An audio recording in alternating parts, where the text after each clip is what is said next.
Hello everyone, welcome to bright IQ। तो आज हम लोग पढ़ने वाले हैं JSSC CGL में प्रैक्टिस सेट पेपर 8 के अंदर झारखंड सामान्य ज्ञान को। ये आपका झारखंड सामान्य ज्ञान का पार्ट 1 है। इसमें हम लोग पार्ट बाय पार्ट सारे क्वेश्चन को अच्छे से स्टडी करने वाले हैं। ये सारा क्वेश्चन आपका लेटेस्ट सिलेबस से, साथ ही साथ कुछ प्रीवियस ईयर्स के भी क्वेश्चन इसमें कवर अप किए गए हैं। साथ ही साथ उसमें बताया गया कुछ बेसिक कॉन्सेप्ट भी है। कॉन्सेप्ट आपके लिए बहुत ज़्यादा हेल्पफुल हो सकता है, तो प्लीज़ वीडियो को बिल्कुल भी स्किप मत कीजिएगा, एंड तक जरूर देखिएगा। चलिए बिना लेट के हम लोग स्टार्ट करते हैं। फर्स्ट क्वेश्चन से जो है आपका कि ऑपरेशन ऑक्टोपस का संबंध किससे है। तो जी हाँ, अगर हम लोग बात करते हैं ऑपरेशन ऑक्टोपस का, तो आपका ऑपरेशन ऑक्टोपस का संबंध जो है वो आपका नक्सलवाद से है। किससे है? नक्सलवाद से है। यह आपका बूढ़ा पहाड़ से नक्सलियों की सफाई हेतु चलाया जा रहा है ना। वही नेक्स्ट क्वेश्चन है आपके पास कि रामगढ़ जिला निवासी शुभांशी का कौन सा फिल्म बुसान फिल्म फेस्टिवल में विजय बनी है, बताइए। तो अगर हम लोग बात करते हैं बुसान फिल्म फेस्टिवल का, तो ये आपका साउथ कोरिया में आयोजित Busan new web short film festival 2022 में रामगढ़ जिले के अंतर्गत रजरप्पा की 15 वर्षीय शुभांशी चक्रवर्ती द्वारा निर्देशित फिल्म नाटो का विजय बनी थी। कौन सा विजय बना था? तो वो था आपका नाटक ना। कौन सा है? नाटक है ना। वही इसमें एक चीज़ आप याद रखिएगा कि इंडो फ्रेंच फेस्टिवल में भी इनका चयन जो है वो हुआ था। फिल्म आपका नाटक का अर्थ होता है नाटक।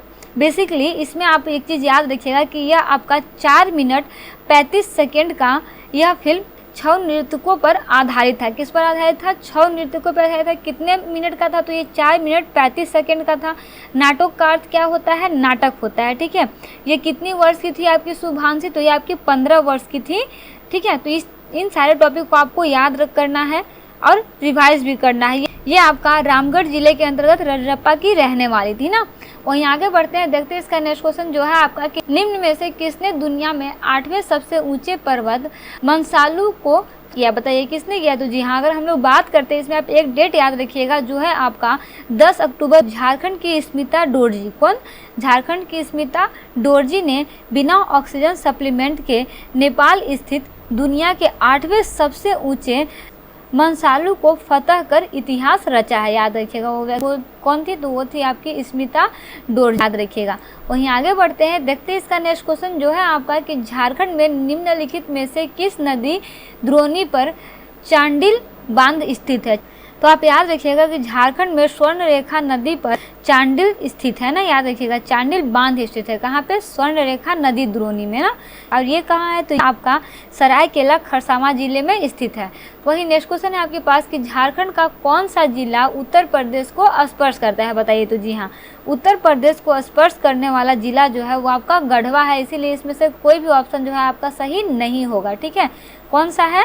झारखंड एकमात्र जिला है वो है आपका गढ़वा। गढ़वा के अलावा झारखंड का कोई ऐसा जिला नहीं है जो आपका उत्तर प्रदेश की सीमा को स्पर्श करता है। वहीं आगे बढ़ते हैं, देखते हैं इसका नेक्स्ट क्वेश्चन। तो इसका नेक्स्ट क्वेश्चन है आपके पास कि झारखंड की एकमात्र कौन सी नदी जो स्वतंत्र रूप से बंगाल खाड़ी में गिरती है। बहुत ज़्यादा इंपॉर्टेंट क्वेश्चन है ये ना। तो देखिए, स्वर्ण रेखा नदी जो है ना वो झारखंड की एकमात्र ऐसी नदी है जो स्वतंत्र रूप से बंगाल की खाड़ी में गिरती है। वहीं इसका उद्गम जो है वो आपका छोटा नागपुर पठार के नगड़ी गांव जो आपका रांची में स्थित है वहां से हुआ है। इस नदी के रेत में आपका सोने का अंश जो है वो पाया जाता है। याद रखिएगा, कहा जाता है कि इस नदी के रेत में ना सोने का अंश भी जो है वो पाया जाता है। इसमें अगर आप कुछ सहायक नदियों को याद रखिएगा तो याद रखिएगा कि इसकी सहायक नदियाँ जो है आपकी कांची हो गई, खरकई हो गया, जुमार हो गया और रारू, इसकी कुछ प्रमुख जो है वो आपकी सहायक नदियाँ हैं। और एक चीज़ आप इसमें याद रखिए कि हम लोग बात करते हैं अगर हुंडरू जल प्रपात की ना, तो इसी नदी से आपका हुंडरू जल प्रपात का निर्माण जो है ना वो हुआ है। तो सारा टॉपिक इसमें आपको याद रखना है ना। बेसिक साइज का आंसर क्या हो जाएगा? स्वर्ण रेखा नदी ना। वहीं आगे बढ़ते हैं, देखते हैं इसका नेक्स्ट क्वेश्चन जो है आपका कि निम्न में से कौन सही सुमेलित नहीं है। आपके पास यहाँ पे जो दिए हुए हैं आपको बताना है कि इनमें से जो है वो कौन सा गलत है। तो देखिए, अगर हम लोग इसमें गलत की बात करते हैं तो आ जाइए नीचे ऑप्शन नंबर डी में। तो अगर आप यहाँ पे देखिएगा तो उसमें दिया हुआ है उधवा पश्चिम विहार। ये आपका कहाँ है? ये आपका कोडरमा में नहीं जी हाँ, ये आपका साहिबगंज जिले में स्थित है। कहाँ है? साहिबगंज जिले में स्थित है। बाकी यहाँ पे जितना भी आपका अभ्यारण्य और नाम दिया गया है वो आपका तीनों का तीनों जो है वो सेम है। चलिए, अगर हम लोग बात करते हैं तो आप इसमें 2-3 चीज़ को याद रखिएगा और ध्यान से इसे आप समराइज़ कीजिएगा। देखिए, झारखंड में एकमात्र राष्ट्रीय उद्यान जो है वो आपका बेतला लातेहार है। वहीं 11 अभयारण्य जो है वो यहाँ पे अवस्थित है। साथ ही साथ अगर हम लोग बात करते हैं उधवा पश्चिम बिहार की, तो इसे तो हम लोग जान लें कि ये कहाँ है, साहेबगंज जिले में स्थित है। अगर हम लोग इसकी स्थापना की बात करते हैं तो इसका स्थापना जो है वो आपका 1991 में हुआ था। आते हैं हम लोग राजमहल पे, तो आपका राजमहल जीवाश्म अभयारण्य जो है वो आपका साहेबगंज जिले में ही स्थित है। कौन सा, राजमहल जीवाश्म, याद रखिएगा ना कि राजमहल जीवाश्म अभयारण्य जो है वो आपका साहेबगंज में स्थित है। वहीं आपका पालकोट अभयारण्य जो है वो आपका गुमला में स्थित है। और आपका कोडरमा एवं गौतम बुद्ध अभयारण्य जो है वो आपका कोडरमा जिले में स्थित है। याद रखिएगा कौन सा, तो कोडरमा और गौतम बुद्ध अभयारण्य ना। चलिए अगर हम लोग पलामू की बात करते हैं तो पलामू अभयारण्य जो है वो आपका लातेहार जिले में, वहीं हजारीबाग अभयारण्य जो है वो आपका हजारीबाग जिले में, तथा पारसनाथ अभयारण्य जो है वो आपका गिरिडीह जिले में स्थित है। इन सारे टॉपिक को आप याद रखिएगा, सारा टॉपिक जो है आपका रिलेवेंट है।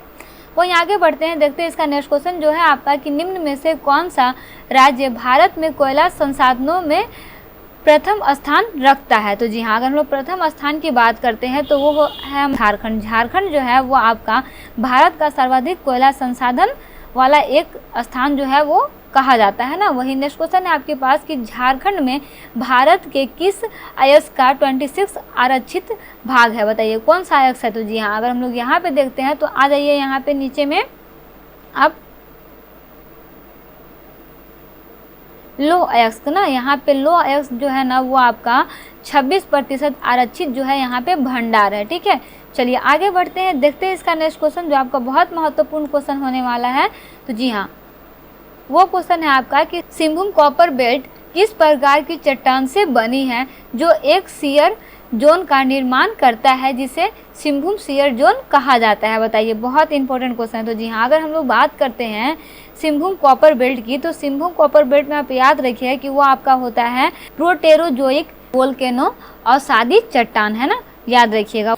वही नेक्स्ट क्वेश्चन है आपके पास कि कौटिल्य यानी कि चाणक्य की पुस्तक अर्थशास्त्र में झारखंड को किस नाम से संबोधित किया क्वेश्चन है। तो जी हाँ, इसमें आपका चाणक्य के अपनी प्रसिद्ध पुस्तक अर्थशास्त्र में झारखंड को कुकुट देश कहा गया है। क्या कहा गया है, कुकुट देश कहा गया है, इसे आप याद रखिएगा ना। वहीं अगर इसमें देखते हैं तो इनकी पुस्तक में झारखंड की नदियों से हीरे प्राप्त होने की जानकारी भी है जो है वो प्राप्त होती है, इसे भी आप याद रखिएगा। वही नेक्स्ट क्वेश्चन है आपके पास कि अलाउद्दीन खिलजी के किस सेनापति ने छोटा नागपुर खास के नागवंशी शासक को कर देने के लिए विवश किया था। बहुत इंपॉर्टेंट और बहुत इंटरेस्टिंग क्वेश्चन है। तो जी हाँ, अगर हम लोग इसमें देखते हैं ना तो याद रखिए कि अलाउद्दीन खिलजी के सेनापति जो आपके छज्जू मलिक थे, कौन थे, मलिक थे। हम लोग इसको पढ़े हैं, जब हम लोग उड़ान बुक पढ़ रहे थे ना, उसमें भी हम लोग इस चीज़ को स्टडी किए हैं। तो छज्जू मलिक ने नागवंशी राजा को कर देने के लिए विवश किया था, इसे याद रखिएगा।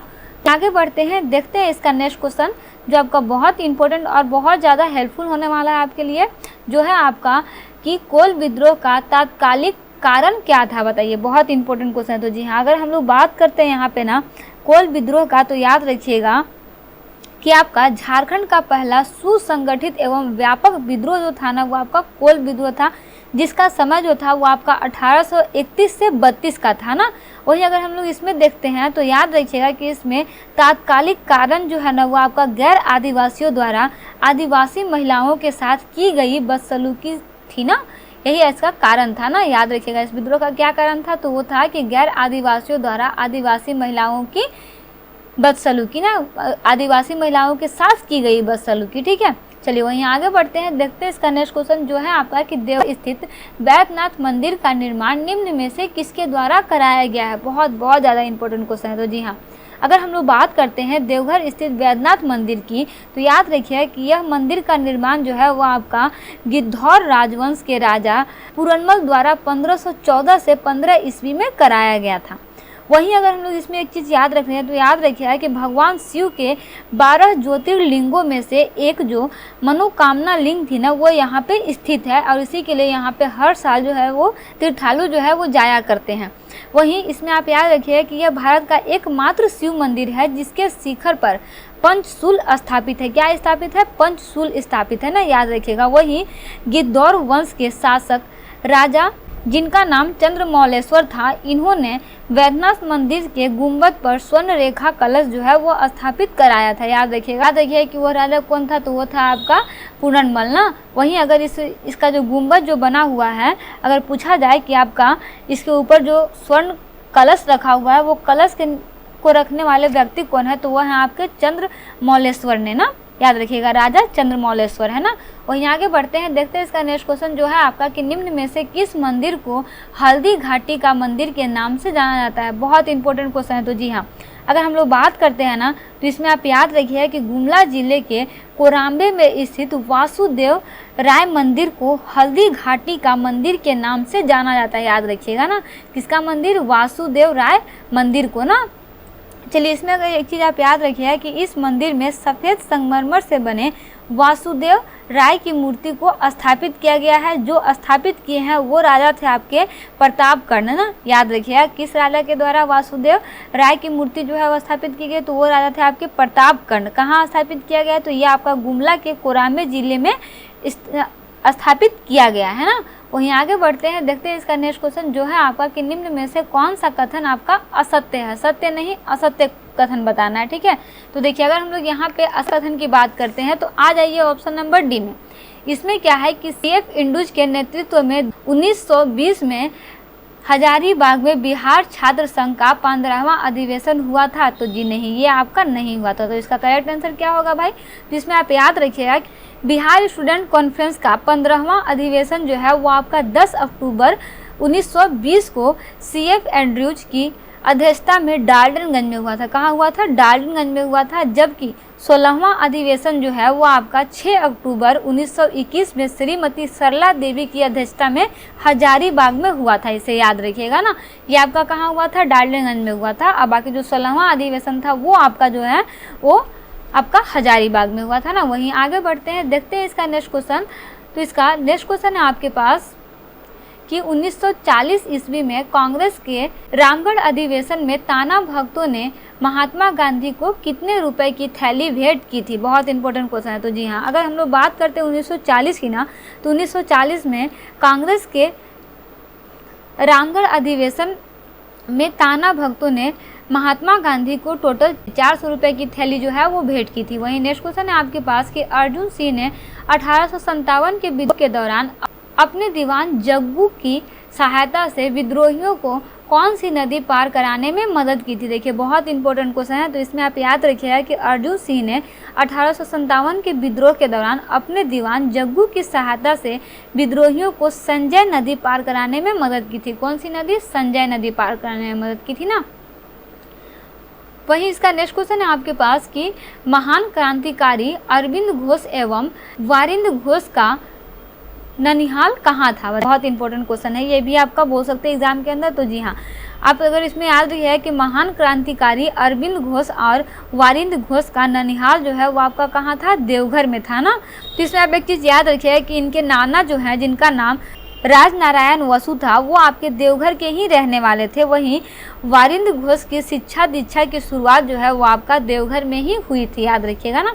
आगे बढ़ते हैं, देखते हैं इसका नेक्स्ट क्वेश्चन जो है आपका कि SN हल्दर एवं व्योमकेश चक्रवर्ती के नेतृत्व में जमशेदपुर वर्क्स एसोसिएशन की स्थापना कब की गई। तो जी हाँ, इसकी स्थापना जो है वो आपका 1920 में की गई। कब की गई, 1920 में की गई। इसे याद रखिएगा, बहुत इंपॉर्टेंट क्वेश्चन है ये आपका ना। तो इस तरह से आपका झारखंड सामान्य ज्ञान का लास्ट क्वेश्चन जो है, यानी कि टोटल 20 क्वेश्चन को हम लोग इसमें स्टडी कर चुके हैं। ये आपका पार्ट 1 था। पार्ट 2 में हम लोग 20 और क्वेश्चन को स्टडी करेंगे। एक सेट के अंदर हम टोटल 40 क्वेश्चन को स्टडी करते हैं, मतलब सेट के अंदर नहीं, झारखंड सामान्य ज्ञान के अंदर टोटल हम लोग 40 क्वेश्चन को स्टडी करते हैं 2 पार्ट के अंदर, ठीक है। और बाकी के क्वेश्चन आपका अपलोड हो जाएगा। सारे क्वेश्चन को स्टडी करते रहिए। सारा का PDF जो है वो बहुत जल्द आपको प्रोवाइड हो जाएगा। आपको क्वेश्चन को लिखना नहीं पड़ेगा, बल्कि आप PDF डाउनलोड करके आसानी से उसको स्टडी कर सकते हैं। सारे क्वेश्चन के साथ बने रहिए। क्वेश्चन में कोई भी प्रॉब्लम हो कमेंट बॉक्स में कमेंट जरूर कीजिएगा। कोई रिलेवेंट कंटेंट चाहिए तो उसके लिए भी कमेंट बॉक्स में कमेंट जरूर कीजिएगा। तो मिलते हैं नेक्स्ट वीडियो में एक इंपॉर्टेंट पार्ट, एक इंपॉर्टेंट टॉपिक के साथ। Thanks for watching, like share and subscribe bright IQ।